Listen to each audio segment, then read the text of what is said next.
What's up mga idol? PBA may big announcement, babawiin ang panalo ng SMB.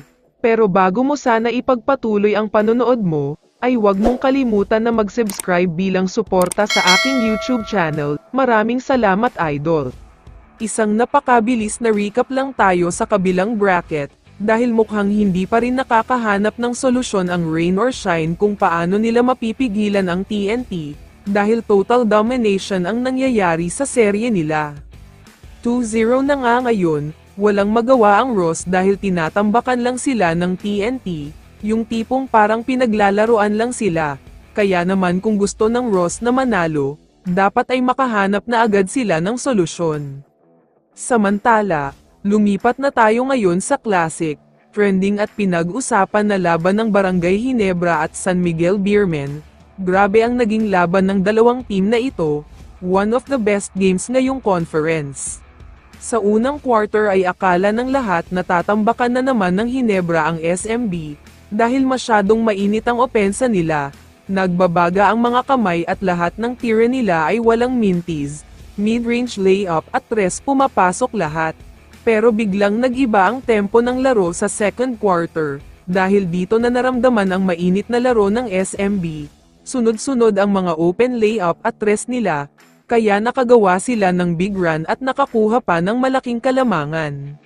Pero kung akala nyo ay dyan na natatapos ang hagupit ng SMB, nagkakamali kayo dyan dahil nagpatuloy ang mainit na opensa nila sa third quarter. Doble pa nga ang nangyari kaya naman umabot na sa 20 plus ang kalamangan. Pero alam naman natin ang never say die mantra ng Ginebra. Inubos nila ang kalamangan ng SMB sa fourth quarter, major run at rally ang ginawa nila, kaya naman may part sa game na almost sure win na talaga sila.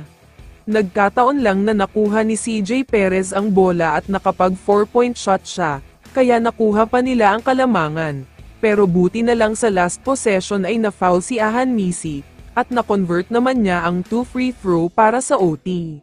Pero vintage Terrence Romeo ang napanood nating lahat sa overtime, dahil siya halos ang gumawa dito, walang maisagot ang Ginebra sa init ng kamay niya, kaya tuluyan nang natapos ang laban at tabla na sa 1-1 ang serye. Pero ayon sa multiple sources, posible daw bawiin ang panalo sa SMB, dahil sa last possession ay foul ang nangyari kay JB, nagwawala nga si Coach Tim sa gitna ng court, kaya ipapaimbestigahan daw.